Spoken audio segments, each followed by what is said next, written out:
Hello everyone, welcomes to today webinar Discover the Secrets to Mental Health and Wellbeing. I'm really happy to see you all here and our speaker for today is Dipali Mehta ma'am, who is educationist and teacher trainer and mental health professional. She is also founder of Disha Way to Happy Mind. So over to you ma'am. Thank you so much for coming all. Good morning, everyone. I'm really thankful to all of you for joining us today in morning hours. So let us just start. Okay.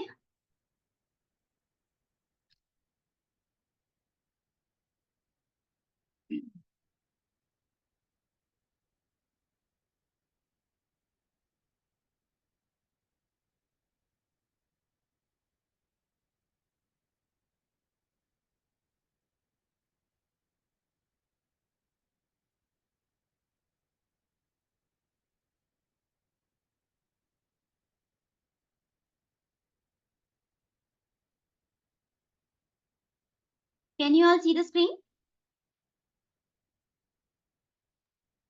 Yes? Okay. So today's session is about discover the secrets to mental health and well-being. It is from awareness to action. First, a bit about myself. So I am Dipali and I am from Gurgaon. I'm an education expert holding master's degree in education with more than 20 years of teaching expertise, specializing in curriculum development. Driven by a fervent dedication to promoting mental well-being, I pursued certification as a mind engineer, advocating for mental health awareness and prevention through my initiative Disha, Way to Happy Mind. So before we start today's session, let us just work on some ground rules. The session is interactive, so please ensure that you all interact and communicate. So first thing, it is very important that you communicate. You can communicate either by unmuting yourself or writing in the chat. Please have a pen and notebook handy as we are going to do some written work. Keep your phones on silent and be here 100%. Today's topics are understanding mental health, navigating the 4 states, identifying early signs of depression and causes for distress, unlocking the secret to enhancing mental health, finding your light, first step to good mental health, and self-care techniques for mental hygiene. We are going to cover all these topics in today's workshop, so I really want you to be 100% present for the workshop. So when we say mental health, what do you understand by this word? Would anyone like to share what do they understand when we say this word mental health? Yes? Yes, anyone of you?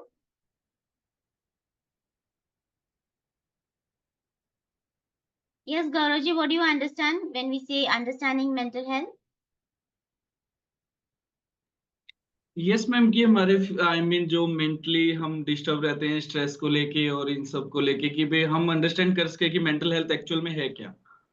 हाँ, exactly. Thank you for sharing. Yes.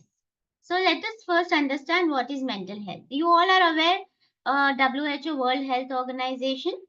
So WHO conceptualizes mental health as a state of well-being in which the individual realizes his or her own abilities, can cope with the normal stresses of life, can work productively and fruitfully, and is able to make a contribution to his or her community. So, as per World Health Organization, what is mental health? It is a state of well-being in which you are able to cope with all the normal stresses of life, right? Why do you think now mental health discussion about mental health is so important? Everybody is now suddenly getting aware and started talking about mental health. Anyone would like to share why is it so important? Okay, let's see. 1 in 5 people experience a mental health issue. Every 1 in 5 people are experiencing mental health issue. More than 8 lakh people die by suicide every year, which is one person every 40 seconds. By 2030, the biggest mental health risk on earth would be depression. So when we know all these things, it's better we start working on it, right? But here is the good news. And what is that? We can do something about it only if we are aware. So today's session is about awareness, about our mental health awareness. So mental health can be understood in a better way on a continuum.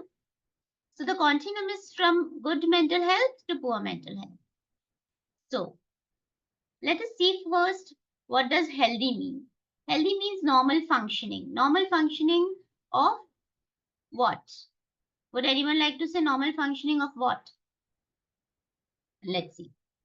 Normal fluctuations in mood, normal sleep patterns, physically well, full of energy, consistent performance, and socially active. These are the normal functioning, right? Please go through them. What does normal functioning mean? Normal fluctuations in mood, normal sleep patterns, physically well, full of energy, consistent performance and socially active. ये सारी चीजें normal functioning में होती हैं जब आप healthy feel करते हो. जब आप थोड़े से रिएक्टिंग स्टेज में चले जाते हो, जैसे कॉमन माइल्ड रिवर्सिबल डिस्ट्रेस कहते हैं, मतलब थोड़ी ही परेशानी है लेकिन आप हमेशा एक रिएक्टिव मोड पे रहते हो, तो इसमें आपको कैसे फील होता है? इसमें आपको nervousness, irritability, sadness, trouble sleeping, आपको नींद अच्छे से नहीं आती, आप बहुत ज्यादा टायर्ड फील करते हो, लो ऑन एनर्जी फील करते हो, आप हमेशा कुछ चीजें भूल जाते हो जो इम्पोर्टेंट है, या प्रोक्रेस्टिनेट करते हो. जैसे आप आज आपको पता है आज आपको इम्पोर्टेंट काम करना है लेकिन फिर भी आप इतने मतलब लेजी हो जाते हो कि आप उसको कल पे डाल देते हो. आप हमेशा इम्पोर्टेंट कामों की लिस्ट बनाते हो लेकिन वो कर नहीं पाते. That is called procrastination. Minor disruptions in performance and decreased social activity. मतलब आपको सोशलाइज करना बहुत ज्यादा पसंद नहीं होता. आप जबरदस्ती जाते हो, आप कहाँ पे इनवाइटेड हो वहां आप जबरदस्ती जाते हो, आप वहां जाते हो लेकिन आप एंजॉय नहीं कर पाते. ये रिएक्टिंग स्टेज है. This is the second stage. Now let us see poor mental health में कौन सी स्टेज आती है. यहाँ पे फर्स्ट स्टेज आती है जो है इंजर्ड, जैसे कि सिग्निफिकेंट फंक्शनल डिसेबिलिटी कहते हैं. इसमें क्या होता है, आप बहुत ज्यादा एंजाइटी, एंगर फील करते हो, आप एक प्रोलॉन्ग सैडनेस फील करते हो. प्रोलॉन्ग मतलब एक एक अजीब सी सैडनेस आपके मन में हमेशा चलती रहती है. आपके आसपास अच्छी चीजें हो रही हैं फिर भी आप सैड फील करते रहते हो. बहुत ज़्यादा फ़ियरफुलनेस हो जाती है, होपलेसनेस फ़ील होती है, मतलब आपको कुछ भी ऐसी होप नहीं लगती कि मेरी लाइफ़ में भी आज आज कुछ भी अच्छा होगा या कुछ भी चेंजेस आ पाएँगे। आप रेस्टलेस फ़ील करते हो, आपको नींद या तो नींद आने में बहुत टाइम लग जाता है या आपको सुबह उठने का ही मन नहीं करता है। आप फटीग, एक्स और पेन्स फ़ील करते हो। फटीग मीन्स बहुत ज़्यादा थकान। आपने ज़्यादा फिज़िकल वर्क नहीं किया होगा, लेकिन फिर भी आप बहुत ज़्यादा थकान फ़ील करते हो। सारे बॉडी में आपको पेन्स होते रहते हैं। Decrease performance and social avoidance और विड्रॉवल। ये स्टेज में आकर आप लिटरली, अगर आप 4 फंक्शन में इनवाइटेड हो तो आप बहुत जबरदस्ती अपने आप को पुश करके एक ही जगह जाओगे, बाकी 3 जगह को तो आप बिल्कुल ना ही बोल दो। This is the stage of injured stage, जहां अभी बहुत ज्यादा डिप्रेशन की तरफ नहीं गए हो, लेकिन ये इंजर्ड स्टेज ऑलरेडी स्टार्ट हो चुका है। Now what is the fourth stage? Fourth stage में आकर हमें ये देखना जरूरी है कि यहाँ पे हमें क्लिनिकल डिसऑर्डर, फंक्शनैलिटी डिसेबिलिटी हो जाती है। यहाँ पे डॉक्टर्स का इंटरवेंशन बहुत जरूरी है। यहाँ पे आपको डॉक्टर के पास जाना मतलब ऑप्शन नहीं है, आपको जाना ही चाहिए। कब जाना चाहिए, क्या फील हो रहा है, तब आपको डॉक्टर के पास जाना चाहिए। लेट अस सी। जब आप बहुत ज्यादा एक्सेसिव अमाउंट में एंजाइटी फील करते हो, डिप्रेस्ड मूड रहता है और आपको सुसाइडल थॉट्स आने लगते हैं, ऑन रेगुलर बेसिस आपको सुसाइडल फीलिंग आ रही है, आप अनेबल, टोटली और अनेबल टू फॉल अस्लीप, आपको नींद आती ही नहीं है, बहुत ही कम नींद आती है, या कई लोग तो नींद की गोली लेते हैं तभी उनको नींद आती है। आप बहुत ज्यादा फिजिकली एग्जॉस्टेड फील करते हो, और आप कि जो भी unable to perform duties and absenteeism, मतलब आप जितने भी आपके काम है दिन के, आप कहीं जॉब कर रहे हो या आप घर पे जो अपना रेगुलर काम रूटीन करते हो, वो सब आपको लगता है बहुत ओवरवेलमिंग लगता है, आपको लगता है अब ये मैं कर नहीं पाऊंगा या कर नहीं पाऊंगी। तब बहुत ज्यादा जरूरी हो जाता है कि आप कोई जाकर साइकियाट्रिस्ट या साइकोलॉजिस्ट से मिले और आप उनकी गाइडेंस में अपनी ट्रीटमेंट स्टार्ट करें। आप टोटली आइसोलेटेड हो जाते हो और आप सोशली टोटली कट ऑफ हो जाते हो। आपको बिल्कुल मन ही नहीं होता कि आप अपने रिलेटिव्स, अपने फ्रेंड्स, अपने फैमिली मेंबर्स या अपने पार्टनर किसी के भी साथ बात करें या कुछ भी सोशलाइज करें। आप अपनी तरफ से सारी एफर्ट्स जीरो कर देते हो। तो ये 4 फेजेस होती हैं जो हमें बहुत जरूरी है जानना। अब आप ये बताइए कि आप जब ये फेजेस चारों देख रहे हैं, तो आपको डिसाइड करना है अभी करंटली आप अपनी लाइफ में कौन सी स्टेज पे है। आपको क्या लगता है, क्या आप हेल्दी स्टेज पे हो, क्या आप रिएक्टिंग स्टेज पे हो, क्या आप इंजर्ड स्टेज पे हो, या क्या आप इल स्टेज पे हो? मैं 2 मिनट के लिए यहाँ पे पॉज लूंगी और मैं चाहूंगी कि आप सब लोग देखें इसको, और एक बारी फिर से आप चेक कर सकते हैं कि आप कौन सी स्टेज पे हो। Correct?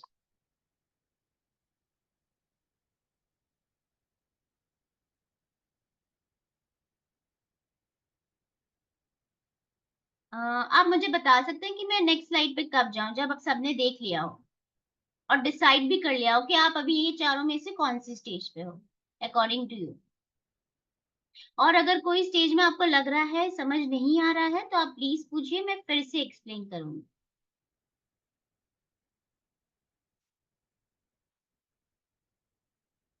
Okay, Gaurav ji, should I go to next slide then? आप चैट में लिख के भी बता सकते हैं अगर आपके कोई डाउट्स हैं यस मैम, चैट में अभी विशु सर ने किया है, रिएक्टिंग स्टेज पे हैं वो, तो। Okay, and me also on reacting stage. Okay, जी। Okay, great, thank you. आप गौरव जी, मुझे चैट में अगर कुछ आता है तो प्लीज बताते रहिए। Sure ma'am. ओके, तो अब हम आज एक एक्सरसाइज करेंगे, यही थी कि where do you stand in the continuum and where do you wish to be. अब जैसे किसी ने शेयर किया कि वो रिएक्टिंग स्टेज पे है, लेकिन वो कौन सी स्टेज पे जाना चाहते हो आप? अगर आप अभी ये स्टेज पे हो तो हमेशा जरूरी नहीं है आप वो ही स्टेज पे रहोगे। अगर आज आप उस पे वर्क करोगे तो आप हेल्दी स्टेज तरफ जाओगे, लेकिन आप उस पे वर्क नहीं करोगे, आप चीजों को इग्नोर करोगे, तो आप टोटली पुअर मेंटल हेल्थ की और चलते चले जाओगे। आज का सेशन इसी के बारे में है कि हम पहले आइडेंटिफाई करें कि हमारी लाइफ में साइंस ऑफ डिप्रेशन क्या होती हैं। जब कोई इंसान डिप्रेशन फील करना स्टार्ट करता है तो उसको कैसी फीलिंग्स होती हैं? ये सारी लिस्ट ऑफ फीलिंग्स है। जैसे आप ओवरवेल्म्ड फील करते हो, ओवरवेल्म्ड मतलब आप जो दिन के काम पहले आराम से कर लेते थे, आजकल आपको बहुत ज्यादा टेंशन हो जाती है कि इसके बाद ये है, इसके बाद ये है, या आपकी लाइफ में कोई भी एक इवेंट है जिसको आपको प्लान करना है, उसके लिए भी आपको बहुत ज्यादा एंजाइटी फील हो जाती है कि अब मैं ये कैसे करूंगा, मुझे इसके लिए इसको मिलना है, इससे बात करनी है। वो सब चीजों को ओवरवेलमिंग कहते हैं। आप अननेसेसरली ओवरवेल्म्ड फील करते हो। आप काफी बातों में गिल्टी फील करते हो। जैसे फॉर एग्जाम्पल, अगर आप जॉब कर रहे हो आप चाहते हो कि आप अपने बच्चों की या घर में कोई फंक्शन है वो अटेंड करो, लेकिन आप कर नहीं पाते बिकॉज़ आपको जॉब से छुट्टी नहीं मिल रही है, आप टाइम नहीं दे पा रहे हो। तो वहाँ पर जाकर आपको गिल्ट हो फीलिंग आती है। ये नॉर्मल है, गिल्टी फीलिंग सबको आती है, लेकिन ये गिल्टी फीलिंग ऐसी होती है कि आपको वो अंदर से खाती जा रही है। वो आप हर चीज़ में आप गिल्ट फील करना स्टार्ट कर देते हो कि मैं ये नहीं कर पा रहा हूँ, मैं वो नहीं कर पा रहा हूँ, और उसकी वज़ह से आप इरिटेटेड, फ्रस्ट्रेटेड रहते हो। पूरा टाइम आप इरिटेटेड रहते हो। आपके सारे रिएक्शंस बहुत ही इरिटेटेड सी हो जाती हैं। आप कॉन्फिडेंस में बहुत लो हो जाते हो, आप बहुत अनहैप्पी रहना स्टार्ट कर देते हैं और डिसअपॉइंटेड, मिज़रेबल और इनडेसिसिव हो जाते हैं। इनडेसिसिव मतलब क्या? मतलब जो नॉर्मल सी छोटी-सी डिसीजन लेनी है कि भई मुझे ये दोनों में से ये चीज़ चूज़ करनी है, लेकिन वो करने में भी दिक्कत हो जाती है बिकॉज़ माइंड फोकस नहीं कर पाता है। आप बहुत सारी चीज़ें एक साथ सोच रहे हो, ओवरवेल्म्ड हो, इसलिए डिसीजन लेना बहुत ही मुश्किल हो जाता है। अब थिंकिंग, थॉट्स कैसी आती हैं? थॉट्स ऐसी आती हैं कि I am a failure and it's totally my fault. हमेशा वो अपने आप को आप ब्लेम करते रहते हो कि मैं फेलियर हूँ, मैं लाइफ में कुछ नहीं कर पाऊँगा या कुछ नहीं कर पाऊँगी, मैं ये सारा जो कुछ भी हो रहा है ये सब कुछ मेरा ही फॉल्ट है। Nothing good is ever happening to me, I am totally worthless. मतलब मेरी कोई वैल्यू ही नहीं है, मैं कुछ अच्छा कर ही नहीं पाऊँगा। मेरे लिए लाइफ जीने के जैसी ही नहीं है बिकॉज़ मेरी लाइफ में कुछ अच्छा हो ही नहीं रहा है। And people would be better of without me. जब ये फीलिंग आनी स्टार्ट हो जाती है उसके बाद ही सुसाइडल थॉट्स भी आना स्टार्ट हो जाते हैं कि आपको लगता है अगर मैं चला जाऊं तो मेरे आजू बाजू वालों की लाइफ अच्छी हो जाएगी। ये फीलिंग आनी, थॉट्स आनी शुरू हो जाती है। बिहेवियर कैसा हो जाता है? यू स्टॉप गोइंग एनीवेयर, आप किसी से बात नहीं करते, आप अपना काम बिल्कुल खत्म नहीं कर पाते, या घर का काम हो तो या ऑफिस का काम हो जो भी, आप क्लोज फैमिली, फ्रेंड्स सभी से दूर होते चले जाते हैं। आप बहुत कम बात करते हैं। पहले जितनी बात करते थे उसमें बहुत बड़ा चेंज आ जाता है। You start relying on all type of sedatives, alcohol, smoking, ये सब चीजें बढ़ जाती हैं लाइफ में। You stop doing usual enjoyable activities and और कंसंट्रेशन तो आप कर ही नहीं पाते हो। आप चाहते हो कि मैं फोकस करूं, मैं कंसंट्रेट करूं, लेकिन ये बिल्कुल बहुत मुश्किल हो जाता है आपके लिए और आप ये कर ही नहीं पाते हो। This is the behaviour. Physical habits में क्या चेंज आता है? क्योंकि ये सब साइंस जाननी बहुत जरूरी है। फिजिकल हैबिट्स में ये हो जाता है कि स्लीप पैटर्न बहुत डिस्टर्ब हो जाती है। या तो आप जब रात में सोने जाते हो तब आपको नींद नहीं आती, बहुत मुश्किल हो जाती है नींद आने में, या सुबह में उठने का मन ही नहीं करता, आप बस पड़े रहते हो बेड में, आपको बिल्कुल एक होपलेसनेस फील होती है कि मैं उठ के क्या ही कर लूंगा, मैं उससे अच्छा मैं सोते रहूं। देयर इज लॉस और चेंज ऑफ एपेटाइट, मतलब या तो आपको बहुत ज़्यादा भूख लगती है, सब कुछ मतलब जंक फूड खाने की हैबिट हो जाती है। यू गेट लिटरली एडिक्टेड, या आप नमकीन खा रहे हो पूरा दिन, या उठा के चॉकलेट्स, डेजर्ट्स खा रहे हो उठाकर, या टोटली ऑपोजिट साइड भी हो सकता है, आपकी भूख टोटली मर जाती है, आपको भूख लगती ही नहीं है, आप खाना खाते ही नहीं हो, और ऐसे लोगों में सडन चेंज आ जाता है, या तो वेट लॉस हो जाता है या बहुत ज़्यादा वेट गेन हो जाता है। You feel tired all the time, आपको हमेशा लगता है कि मैं बीमार हूँ, अंदर से बीमार हूँ, मैं मेरे में ताकत ही नहीं है, मैं क्या ही कर लूँ? और पूरा टाइम या तो हेडेक हो रहा है, या मसल पेन्स हो रहे हैं, या स्टमक अपसेट हो रहा है, या there is lot of as I said weight gain हो जाता है या वेट लॉस हो जाता है। ये सब चीज़ें हैं जो हमें हमेशा देखती रहनी है बिकॉज़ ये सब साइन्स ऑफ डिप्रेशन है। ये ज़रूरी नहीं है कि ये सब हमारे में हो। आज हम भगवान की अगर मर्ज़ी है आप सब लोग बिल्कुल ठीक हो, लेकिन ये बहुत ज़रूरी है जानना बिकॉज़ हमारे आस-पास जो लोग हैं, कई बार हमारे फैमिली मेंबर्स, हमारे लाइफ पार्टनर्स अगर हो, या बच्चे हैं, या जो भी है, सीनियर सिटीज़न्स हैं, रिलेटिव्स हैं, फ्रेंड्स हैं, वो सब भी कई बार इन्हीं सब चीज़ों से सफ़र कर रहे हैं, लेकिन उनको पता नहीं है कि ये साइन्स ऑफ डिप्रेशन है। So being aware is very important. अगर आप ये साइंस जान लो तो आप अपनी नहीं, आप अपने आसपास फैमिली फ्रेंड्स सभी की मदद कर पाओगे। लेकिन ये साइंस अगर आप देखो सारी, तो ये तो हमें सबको कभी ना कभी लाइफ में महसूस हुई है कि हम इरिटेटेड रहते हैं, हम फ्रस्ट्रेटेड रहते हैं, हम कभी बहुत टायर्ड फील करते हैं। तो क्या हमें भी डिप्रेशन है? क्या हम भी डिप्रेशन से सफर कर रहे हैं? Nahi, because prolonged experiences of these traits and signs is depression. Do not confuse them with temporary experiences. मतलब prolonged मतलब बहुत टाइम से, जैसे 2-3 महीनों से अगर आप ये चेंज फील कर रहे हैं, 2-3 महीनों से आपको नींद नहीं आ रही है, 2-3 महीनों से आपकी खाने की पैटर्न चेंज हो गई है, 2-3 महीने से आपकी सैडनेस कम होने के बदले ज़्यादा हो रही है, आप अनहैप्पी ज़्यादा फील कर रहे हो, तो आप डिप्रेशन की तरफ जा रहे हो। लेकिन कई बार लाइफ में कभी कोई इंसिडेंट हो जाता है, कभी कोई सिचुएशन आ जाती है जब आप लो फील करते हो, लेकिन आप 2, 3, 4 दिन उसके बाद आप वापस से नॉर्मल सेल्फ चले जाते हो, then you are not suffering from depression. ये याद रखना बहुत ज़रूरी है। So is it clear till here? सबको यहाँ पे अगर किसी को कुछ शेयर करना है या कोई ऐसा कुछ फ़ील कर रहा है जिसको पूछना है तो प्लीज़ पूछ सकते हैं।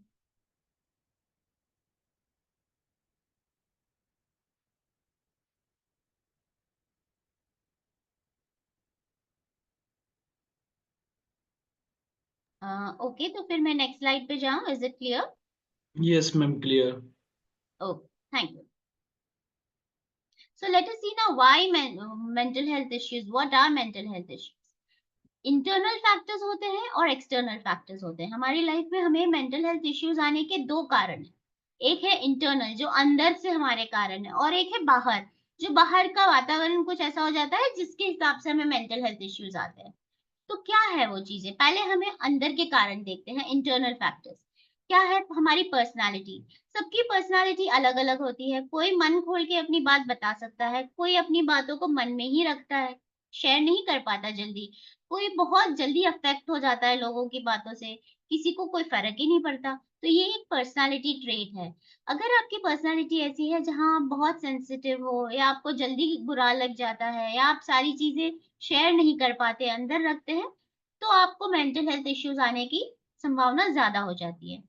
इनेबिलिटी टू कम्युनिकेट, जैसे मैंने बोला कि कई लोग होते हैं जो अपनी बातें शेयर नहीं कर पाते। वो प्रॉब्लम से सफ़र कर रहे हैं लेकिन वो किसी से भी अपनी प्रॉब्लम शेयर नहीं कर पाते। और कई बार हम ना नहीं कह पाते। हमारे पास टाइम नहीं होता लेकिन फिर भी हम हाँ कह देते हैं कि ओके मैं आपका ये काम कर दूँगा या मैं ये कर लूँगा। हम सब में हाँ कहते रहते हैं और उसके बाद हम फिर टायर्ड फ़ील करना स्टार्ट कर देते हैं बिकॉज़ हमने ना नहीं कही और आज हम फ़ोर्सफुली अब वो काम कंप्लीट करना चाहते हैं। तो ये भी एक बहुत बड़ा रीज़न होता है मेंटल हेल्थ इश्यू का। बिकॉज़ अगर आप ना नहीं कहते टाइम पर और आप हाँ दूसरों को प्लीज़ करने के लिए, दूसरों को खुश रखने के लिए हर बार अगर हाँ कहते जाओगे, तो ये बहुत ज़्यादा प्रॉब्लम क्रिएट करेगा आपकी मेंटल हेल्थ के लिए। आपका बिहेवियर बहुत ओवरली ऑब्सेसिव है। जैसे कई लोगों को होती है बहुत ज़्यादा सफाई रखने की आदत, ओसीडी एक प्रॉब्लम होती है जहाँ उनको सब कुछ एक बिल्कुल सब साफ ही चाहिए, तो वो पूरा दिन लगे रहते हैं सफाई करने में। उनको छोटी-छोटी चीज़ों से इरिटेशन हो जाता है अगर चीज़ें यहाँ-वहाँ रख दी तो। तो ये सब चीज़ें आगे जाके उनको मेंटल हेल्थ इश्यूज़ डेफिनिटली दे सकती है और इसके लिए आप बिल्कुल वर्क कर सकते हो अपने आप पे। और कई लोगों को फेलियर्स अगर लाइफ में आते हैं तो वो फेस करने की ताकत नहीं होती। अगर आपने कुछ चाहा कि मेरा गोल है, मुझे यहाँ तक पहुँचना है या मुझे जॉब में प्रमोशन चाहिए, आप बहुत अच्छे से काम कर रहे हो थ्रू आउट द ईयर, लेकिन आपको प्रमोशन नहीं मिली है। आप बिज़नेस कर रहे हो, आपका बिज़नेस आपका एम है कि मेरा आज नेक्स्ट ईयर इतने करोड़ों का टर्नओवर होना चाहिए, लेकिन वो नहीं हो पाया, तो क्या? उसकी वजह से जब नहीं हो पाता, जब फेलियर सामने आ जाता है, तब आपका रिएक्शन क्या होता है? अगर आप फेलियर से, अपनी मिस्टेक से कुछ सीख कर आगे बढ़ रहे हो, तो आपको मेंटल हेल्थ इश्यू नहीं आती है। लेकिन अगर आप फेलियर को फेस करके ये फील करना स्टार्ट करते हो कि आई एम अ फेलियर, मेरे पास कोई अच्छी एबिलिटीज़ ही नहीं है, मैं लाइफ में कुछ कर ही नहीं पाऊँगा, तो फिर डेफिनिटली मेंटल हेल्थ इश्यूज़ आना शुरू हो जाते हैं। ये सब हमारे अंदर की, हमारी पर्सनैलिटी की ट्रेट्स हैं।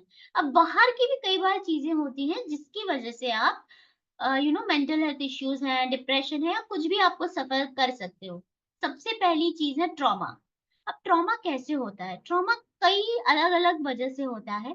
ट्रॉमा का एक एग्ज़ाम्पल मैं दे सकती हूँ कि कई बार रोड एक्सीडेंट हो जाता है आपका, जिसकी वज़ह से आपको कभी कोई फिज़िकल डिसेबिलिटी हो गई या बहुत बहुत अजीब-अजीब चीज़ें होती हैं। हम अगर रोड एक्सीडेंट की बात करें, तो आपकी लाइफ़ चेंजिंग मोमेंट हो जाती है वो, आपकी लाइफ़ टोटली चेंज हो जाती है। तो ये बहुत बड़ा ट्रॉमा है। अब इससे निकलने के लिए definitely you will face mental health issues, लेकिन इससे निकलने के लिए आपको क्या करना पड़ेगा? आपको अपने आप पे वर्क करना पड़ेगा। आपको चेक करते रहना पड़ेगा कि मैं कौन-से ज़ोन में हूँ, मैं पुअर मेंटल हेल्थ के ज़ोन में ना चला जाऊँ। क्रॉनिक मेडिकल कंडीशंस मतलब ऐसी बीमारियां लग जाती हैं, फॉर एग्जांपल हमने यहाँ लिखा है कैंसर। जैसे ही हमें डायग्नाइज होता है कि किसी को कैंसर है या वैसी कोई लाइफ थ्रेटनिंग ट्यूमर है, कुछ भी है, तो उसकी वजह से सिर्फ पेशेंट नहीं, सारी फैमिली एकदम से शॉक में आ जाती है। अब ये कंडीशन को जब आप चैलेंज की तरह नहीं लेकर अगर सैडनेस की तरह ले लेते हैं कि भाई अब मुझे कैंसर हो गया, अब तो मेरा कुछ हो ही नहीं सकता, अब मैं क्या करूं, पूरे नेगेटिव थॉट्स आना शुरू हो जाते हैं, तो तब डेफिनेटली आप डिप्रेशन की तरफ मूव हो रहे हो या आपको डिप्रेशन आ ही जाएगा। इसलिए ये चेक करना बहुत जरूरी है कि आपकी थॉट्स क्या है, आपका फीलिंग क्या है अंदर से। Chemical imbalances in the brain, कई बार हमें रोड एक्सीडेंट से, कई बार हार्मोनल चेंजेस से, कई बार with age you progress chemical changes हो जाते हैं ब्रेन में, जिसकी वजह से आपके हाथ में नहीं है, लेकिन वो ऑटोमेटिकली सडनली आपका ब्रेन आपको सैडनेस फील करवाता है, सुसाइडल थॉट्स दिलवाता है। तो इसका भी इलाज होता है, न्यूरोलॉजिस्ट वर्क ऑन दिस। तो इस कोई भी चीजों से डरने की बात नहीं है, बस हमें अवेयरनेस की जरूरत है। कई बार पेरेंटल सेपरेशन हो जाता है, जैसे आज बहुत कॉमन हो चुका है कि कई बार लोग आपस में नहीं जमती हैं, लोगों का डिवोर्स हो जाता है या सेपरेट फैमिलीज हो जाती हैं। तो इसका सबसे ज्यादा असर बच्चों पे होता है अगर बच्चे इन्वॉल्व है, और कई बार पार्टनर पे भी होता है, क्योंकि सबके लिए ये चेंज ऑफ लाइफ लेना आसान नहीं होता। तो इसलिए ये भी एक बहुत बड़ा फैक्टर होता है फॉर योर मेंटल वेलनेस। और कई बार सेक्सुअल अब्यूज है, सब्सटेंस अब्यूज है। सब्सटेंस अब्यूज मतलब आप कई कई लोगों को ड्रग एडिक्शन हो जाती है, अल्कोहल एडिक्शन हो जाती है, स्मोकिंग एडिक्शन हो जाती है। ये सब एडिक्शंस क्या है, इसी की वजह से आपके सारे issues, not only mental, physical issues भी शुरू हो जाते हैं। तो ये दो फैक्टर्स हैं, इंटरनल फैक्टर्स और एक्सटर्नल फैक्टर्स। आई होप आपको ये दोनों क्लियर हो गए हैं। अगर आपको कोई भी डाउट हो कि इंटरनल फैक्टर्स क्या है या एक्सटर्नल फैक्टर्स क्या है, तो आप प्लीज मुझे पूछ सकते हैं यहीं पर। I will explain you more in detail.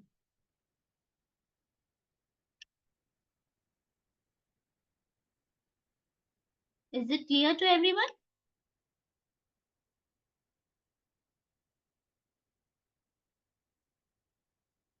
ठीक है, तो फिर हम नेक्स्ट पे जाते हैं। अब मैं चाहूंगी कि आप एक एक्सरसाइज करें। क्या करना है, आपको अपने इंटरनल और एक्सटर्नल फैक्टर्स लिखने हैं जो आपको स्ट्रेस दे रहे हैं अभी लाइफ। जैसे कि आपकी लाइफ में इंटरनल फैक्टर्स हमारी पर्सनालिटी हो सकती है या कुछ भी जो आपके ट्रेड्स हो, और एक्सटर्नल फैक्टर्स अगर आप कोई अभी इश्यूज फेस कर रहे हो, फाइनेंशियल हो, जॉब रिलेटेड हो, रिलेशनशिप रिलेटेड हो, जो भी है, तो आप प्लीज लिखें, नोट डाउन करें इंटरनल फैक्टर्स और external factors. I will give you 2 minutes to write it down. Internal factors लिखें, एक्सटर्नल फैक्टर्स लिखें। अगर आपको ऐसे लग रहा है कि दिक्कत आ रही है, समझ नहीं आ रहा है कैसे क्या लिखना है, तो आप बिल्कुल यहाँ पूछ सकते हैं। और अगर आप चाहें तो मैं पिछली स्लाइड पे रख दूं वापस से, कि आप क्लियरली देख सकें कि इंटरनल फैक्टर्स क्या है और एक्सटर्नल फैक्टर्स क्या है।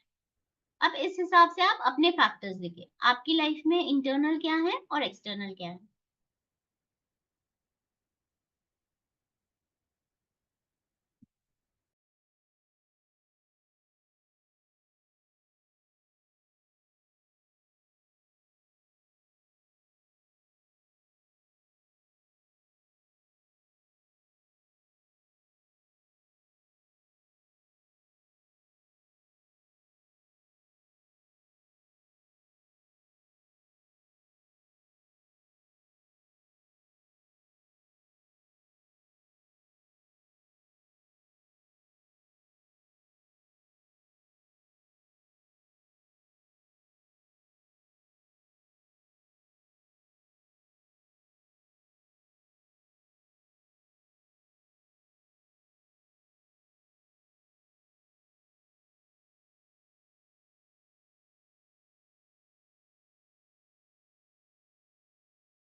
जब आप लोग लिख लो तो एक बार बता देना, देन विल डिस्कस इट।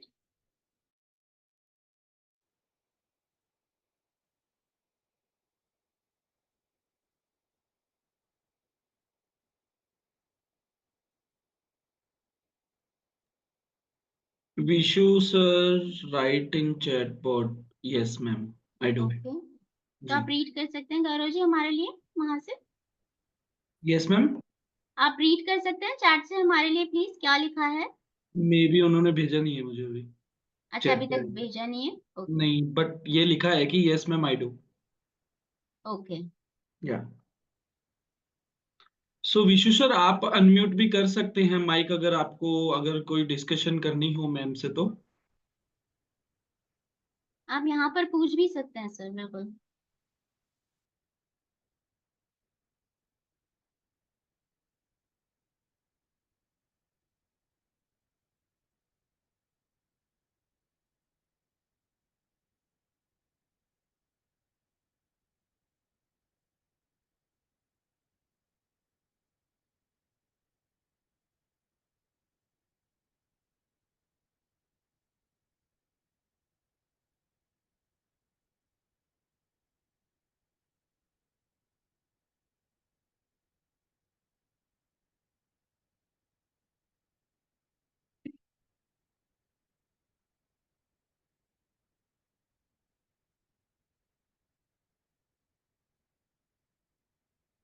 आप कोई भी यहाँ शेयर करना चाहते हो तो प्लीज शेयर करिए, ताकि हम सबको समझ में आए कि आपकी लाइफ के क्या फैक्टर्स हैं, so that we can work on it to help you.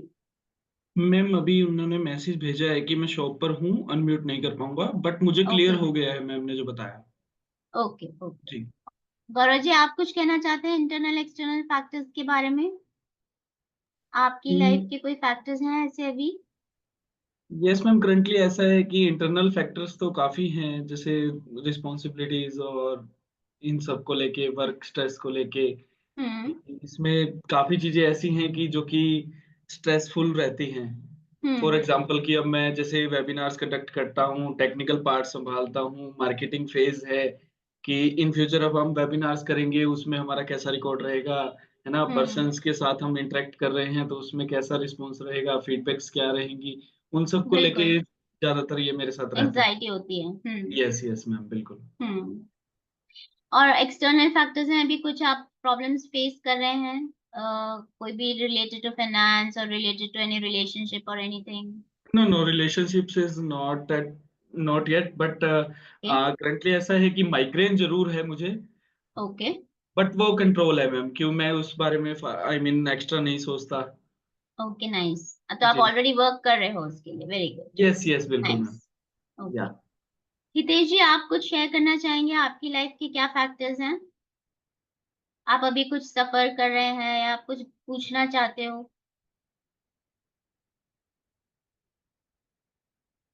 अच्छा।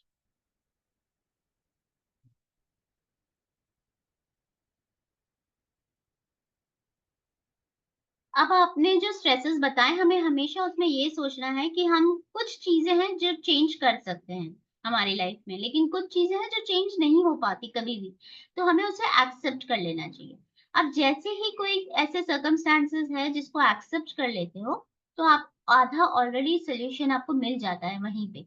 जैसे फॉर एग्जांपल, सपोज कोई डायग्नोज हुआ है कैंसर से, अगर वो डिनियल मोड में चला जाता है कि नहीं, मुझे कैंसर हो ही नहीं सकता, ऐसे मुझे मेरे साथ कैसे हो गया, तो उसके लिए ये जर्नी बहुत ज्यादा कठिन हो जाती है, बहुत ज्यादा प्रॉब्लम्स फेस करने पड़ते हैं, बिकॉज अंदर से वो अपने आप को तैयार ही नहीं कर पाते ये चैलेंज के लिए। लेकिन अगर आप एक्सेप्ट कर लो कि कोई बात नहीं, कैंसर भी एक बीमारी है जो मुझे हुई है, और मैं इसके लिए बिल्कुल कोशिश करूंगा कि मैं क्या क्या कर सकता हूँ, मैं इसके लिए कहाँ कौन से डॉक्टर से कंसल्ट कर सकता हूँ, मैं और क्या क्या चीजें कर सकता हूँ। जैसे ही आपका थॉट आप एक्सेप्ट कर लेते हो, आपके थॉट्स हमेशा पॉजिटिव की तरफ चले जाते हैं, और आपके साथ सामने सारे सॉल्यूशंस आपको दिखने लग जाते हैं। लेकिन ये बहुत जरूरी है जानना कि कौन से फैक्टर्स हैं जिसको एक्सेप्ट करना पड़ता है, और कौन से फैक्टर्स हैं जिनको आप बिल्कुल चेंज करने के लिए ट्राई कर सकते हो। तो ये आप तभी कर सकते हो जब आप सारी लिस्ट क्लियरली लिख लो। ओके, यहाँ पर हम unlocking the secret to enhancing mental health करेंगे, जहाँ पे हम देखेंगे कि हमारी सपोर्टिंग रिक्वायरमेंट्स क्या है। अगर आप हेल्दी और रिएक्टिंग स्टेज पे हैं, अगर आपने स्टार्टिंग में 4 स्टेजेस देखी थी, अगर आप ये फर्स्ट 2 स्टेजेस पे हैं, तो आपको कैसी किस तरह की हेल्प चाहिए? आपने मेरे ख्याल से सबने देख तो लिया था कि आपको कौन सी वो स्टेज पे हो आप, करेक्ट? तो अगर आप ये 2 स्टेज पे हो तो आपको सेल्फ केयर और सोशल सपोर्ट की जरूरत है। लेकिन अगर आप इंज्योर या इल स्टेज पे हो तो क्या? तो भी हमारे पास सॉल्यूशन है। आप बिल्कुल प्रोफेशनल हेल्प इंटरवेंशन ले सकते हैं। आप साइकोलॉजिस्ट, साइकियाट्रिस्ट दोनों से मिलके बिल्कुल अपनी हेल्थ पे वर्क कर सकते हैं, मेंटल हेल्थ पे। सो कोई भी स्टेज पे हो, आपको डरने की जरूरत नहीं है। आपको अवेयर होना जरूरी है कि आपको किस तरीके का सपोर्ट चाहिए। आज हम बात करेंगे हम दिशा में, जहाँ मेरा जो इनिशिएटिव है, हम वहाँ पे सेल्फ केयर और सोशल सपोर्ट की बात करते हैं। आप सेल्फ केयर एक्टिविटीज में कैसे जा सकते हैं, उसके लिए क्या कर सकते हैं। So what kind of support do you require for maintaining good mental health? अगर आप first 2 stages में हैं, तो as quoted by psychologist Dr. Laurent Pagel-Mercy, being able to be your true self is one of the strongest components of good mental health. इसका मतलब क्या है कि आप जैसे भी हो, अगर आप वैसे ही रहते हो सबके सामने, तो आपको मेंटल हेल्थ इश्यूज कभी नहीं आते। लेकिन आप किसी को प्लीज करने के लिए चेंज हो जाते हो, चेंज करते रहते हो अपने आप को, बारी-बारी अलग-अलग तरीके से बताते हो, देन मेंटल हेल्थ इश्यूज आना शुरू हो जाते हैं। All stress, anxiety, depression is caused when we ignore who we are and start living to please others. जैसे मैंने अभी बताया कि जब हम हमारा ट्रू सेल्फ छोड़कर बाकी लोग क्या बोलेंगे या लोगों को क्या चाहिए इस हिसाब से रहना शुरू कर देते हैं, तभी हमारी लाइफ में स्ट्रेस बढ़ जाता है, एंजाइटी बढ़ जाती है, फियर बढ़ जाता है, और ये सब मूव करता है हमें डिप्रेशन की तरफ। Correct? So to maintain well being, it is important that we recognise our inner strengths. बहुत जरूरी है कि हम हमें अपने आप पे हम विश्वास रखें। हम हमारी इनर स्ट्रेंथ्स क्या है इसकी एक लिस्ट बना के रखें, जिसे हम रोज देखते रहे कि नहीं, मैं तो इसमें अच्छा हूँ और मैं इसमें आगे बिल्कुल बढ़ सकता हूँ। तो आज मैं आप सबसे पूछना चाहूंगी, what is that one thing that gives you happiness? एक कोई भी ऐसी चीज अपनी लाइफ की सोचिए, अपनी लाइफ में सोचिए जो एक चीज है जो आपको हमेशा हैप्पीनेस देती है। It can be as simple as eating your favourite flavour of ice cream. जैसे मुझे चॉकलेट आइसक्रीम पसंद है, तो अगर मैं चॉकलेट आइसक्रीम खाऊं तो मैं वो मोमेंट उस मोमेंट पे बहुत ज्यादा खुश रहती हूँ। ऐसी आप लोगों की लाइफ में कौन सी चीजें हैं? या तो आप अनम्यूट करके शेयर करें या चैट पे शेयर करें। What is that one thing that gives you happiness? ये बहुत जरूरी है जानना, क्योंकि मैं इसके बाद आपको बताऊंगी कि आप उसको यूज कैसे कर सकते हो अपनी लाइफ में।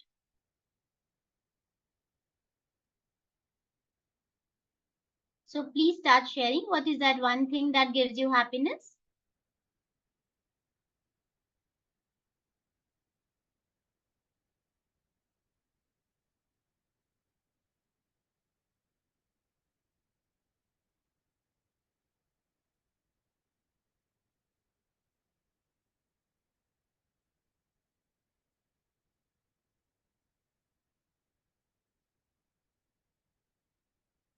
आप चैट में भी शेयर कर सकते हैं।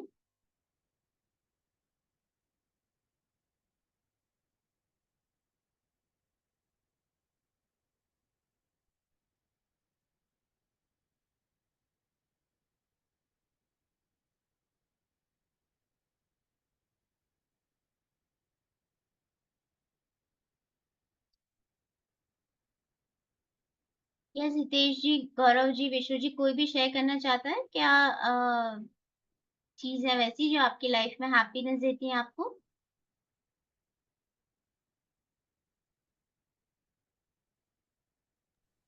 Yes ma'am, some of reasons हैं जो कि आई मीन हैप्पीनेस देते हैं। फॉर एग्जांपल कि अगर हम कोई वर्क कर रहे हैं उससे रिलेटेड और वो एक्सपेक्टेशन से ज्यादा हो जाए। ओके। आई मीन कि जैसे मैंने स्टार्टअप किया था तो एक्सपेक्टेशन मेरी इतनी नहीं थी कि भी हम इतना लॉन्ग में चला जाएंगे, बट वो वन हम्म। मंथ में हमारी एक्सपेक्टेशन 4 मंथ के इक्वल हो गई थी। नाइस। ओके। वो मेरे लिए एक पॉजिटिव वाइब भी थी और मेरे लिए हैप्पीनेस का मेन। हैप्पीनेस थी। जी बिल्कुल बिल्कुल। Nice. Thank you for yes. Sharing. Yeah. Chat में और किसी ने कुछ लिखा है क्या? No ma'am. Okay.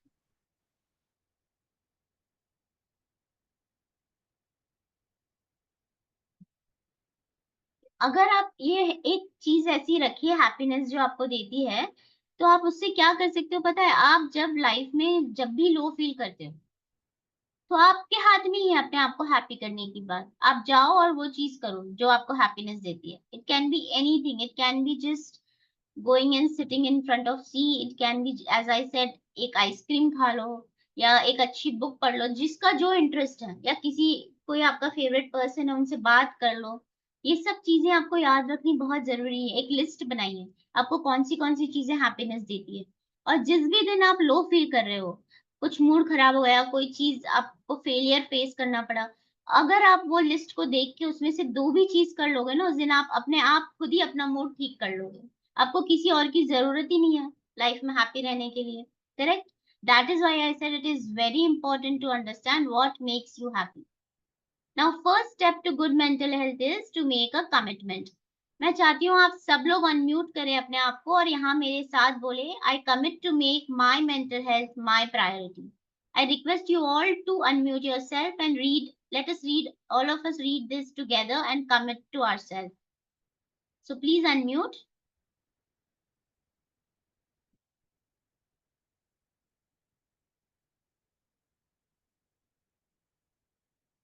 and let us read. I commit to make my mental health my priority. ये आपको अपने आप को हमेशा रोज रिमाइंड करना है दैट ये मेरी मेंटल हेल्थ मेरी प्रायोरिटी है और किसी की नहीं। मेरी मेंटल हेल्थ मेरे ही हाथों में है। Correct? Now coping strategies for mental wellbeing क्या हो सकती हैं? ये हर एक इंडिविजुअल पे बेस्ड अलग अलग उनके सर्कमस्टांसेस से, उनके प्रेफरेंसेस से, उनके पर्सनालिटी से अलग अलग चीजें हैं जो उनको हेल्प कर सकती हैं। सो लेट अस सी।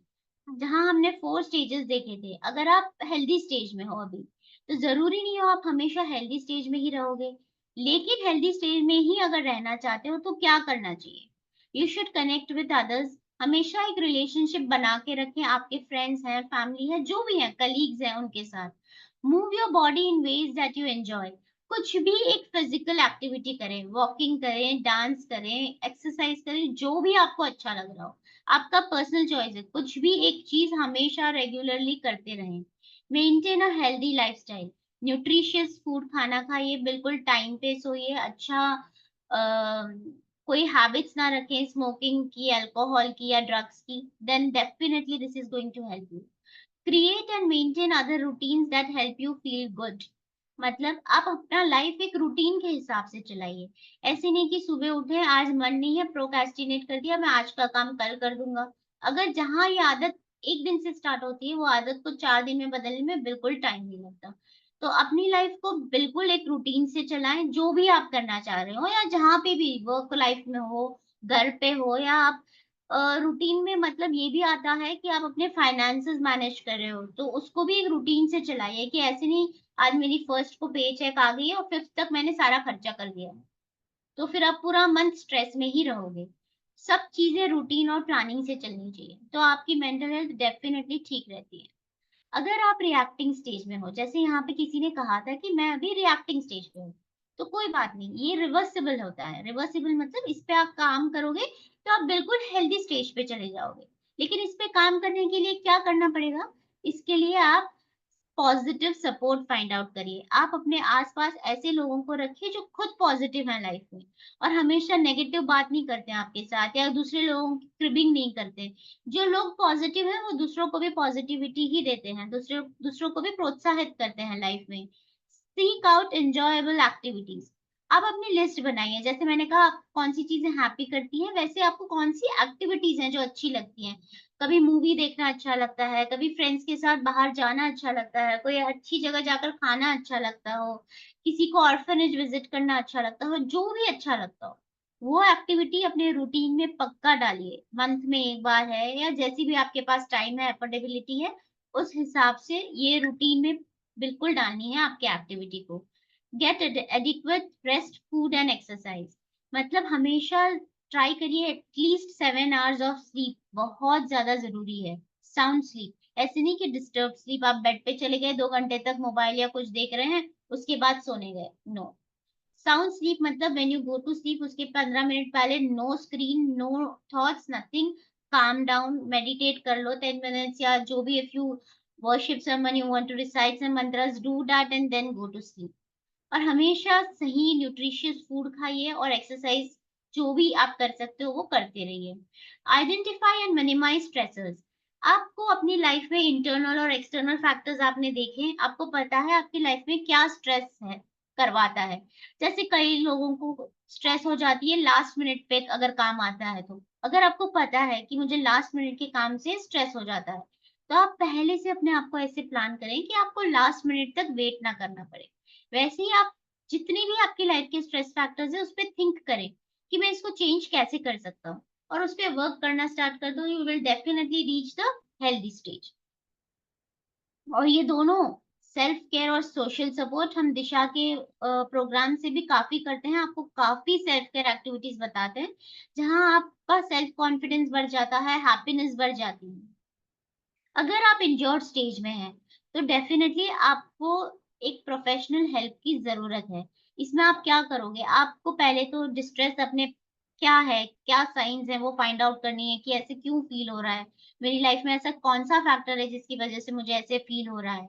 और आपको सोशल सपोर्ट फाइंड करना है। ऐसे नहीं कि विथड्रॉ होते चला जाना है, बिकॉज़ जब आप ये स्टेज पे हो तो आपको मन नहीं होता सोशलाइज़ करने का, फ्रेंड्स से मिलने का।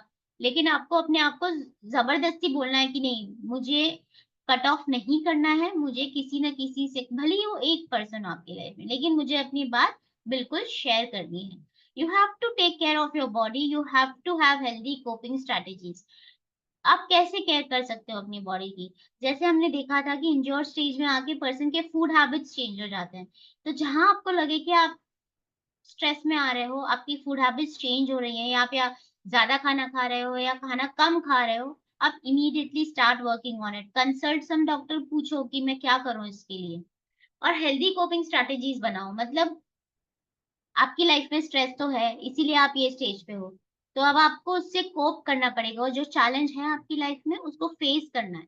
तो फेस करने के लिए आप क्या कर सकते हो, उसकी एक लिस्ट बनाओ। हेल्प लो, सोशल सपोर्ट लो, या हमारे जैसे प्लेटफ़ॉर्म्स पे आओ। जैसे गौरव जी का लेट्स बी ओके जो प्लेटफ़ॉर्म है, वहाँ पे आपको काफ़ी अलग-अलग स्पीकर्स मिलेंगे जो आपकी जो भी प्रॉब्लम है उस हिसाब से आप वहाँ जाके कनेक्ट कर सकते हो।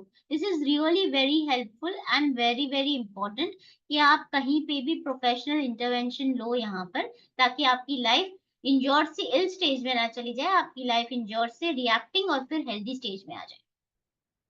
जहाँ पर आप इल हो, यहाँ पे तो डेफिनिटली बहुत बड़ा रेड फ्लैग है, बिकॉज़ ये बहुत बड़ी प्रॉब्लम हो चुकी है। You are already suffering with, you or anyone around you is suffering with depression.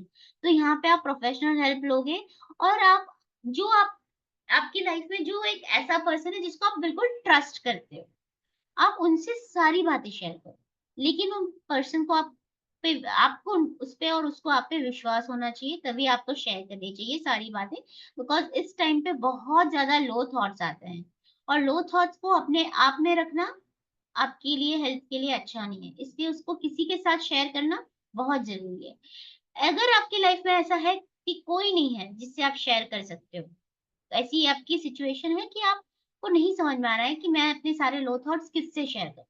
तो आप एक बुक रखो और उसमें सारे लो थॉट्स लिखते रहो। अपने जो भी थॉट्स आ रहे हैं, not not necessarily low, whatever thoughts you are getting. अगर अभी मन हो रहा है कि मुझे आज कुछ भी करने का मन नहीं है, तो वो भी लिखो वहाँ। तो आप जहाँ लिखना स्टार्ट कर दोगे, तो ऑटोमैटिकली आपको उसका सॉल्यूशन भी दिखना स्टार्ट हो जाएगा। So this is very important. Physical और मेंटल हेल्थ केयर बिल्कुल लीजिए। अगर फिजिकली आप में कोई डेफिशिएंसी है कोई विटामिन्स की, तो भी कई बार ऐसी फीलिंग ज्यादा बढ़ जाती हैं। तो आप हमें अपना फिजिकल चेकअप रेगुलरली करवाते रहिए, और मेंटल हेल्थ केयर तो डेफिनेटली आपको लेना ही है। और सारे हेल्दी कोपिंग स्ट्रैटेजीज, जैसे हमने कहा था, हम सेल्फ केयर में काफी चीजें बताते हैं जो आप अपने आप रेगुलरली अपने लिए कर सकते हो। ये सब चीज़ें रोज़ करते रहो अपने लिए, तो definitely you will be floating towards healthy stage. तो ये 4 स्टेजेस थे जो हमने पहले देखे थे, और अब ये 4 स्टेजेस हैं जिस पे आप क्या काम कर सकते हो, ताकि आप हमेशा हेल्दी स्टेज तरफ जा सको। So I hope these all 4 things are clear. अगर आप यहाँ कुछ पूछना चाहते हो या कोई डाउट है तो प्लीज़ पूछ सकते हैं।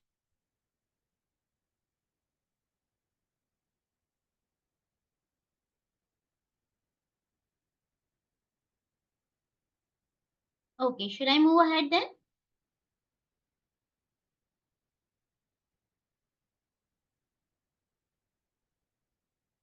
यहाँ पे जैसे मैंने बोला था, प्रोफेशनल हेल्प लेना बहुत जरूरी है।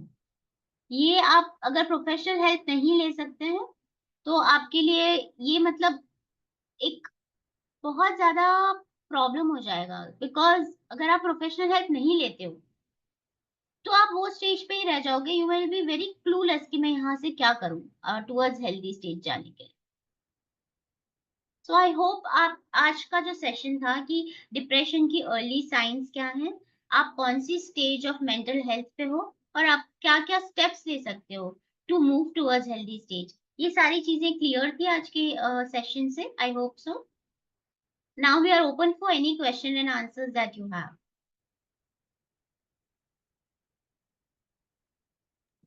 Okay, thank you Vishu ji. I am thankful to you कि आपको समझ में अभी आया and you were throughout communicating your thoughts. तो और किसी के कोई क्वेश्चंस हैं तो मैं यहाँ बिल्कुल आंसर कर सकती हूँ।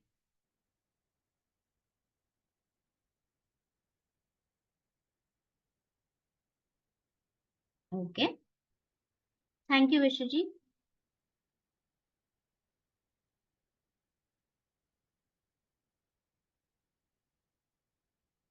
और किसी के एनी डाउट्स और anything you want to discuss और एनीथिंग?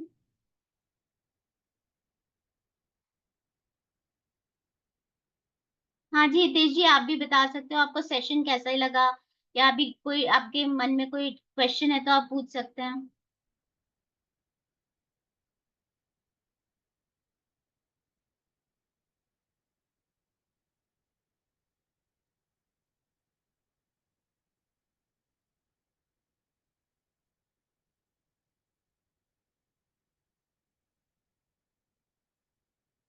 कोई क्वेश्चन है?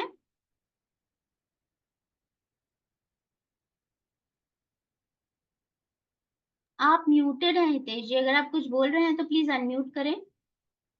Ma'am I have one question. हाँ जी गौरव जी बताइए।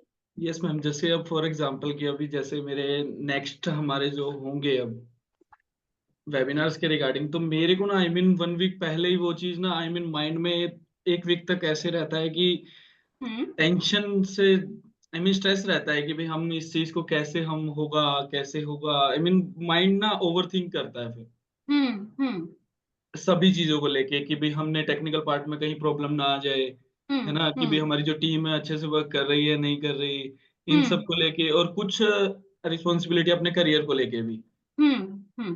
उन सब को लेके। तो इसका फॉर एग्जांपल कि हम इसको किस तरीके से हम हैंडल कर पाएंगे फॉर हाँ तो सिंपल बिल्कुल वे में। हाँ तो मैं बिल्कुल इसका ये कहूंगी आपको कि फर्स्ट ऑफ ऑल तो थैंक यू फॉर शेयरिंग कि आप क्या प्रॉब्लम फेस कर रहे हो।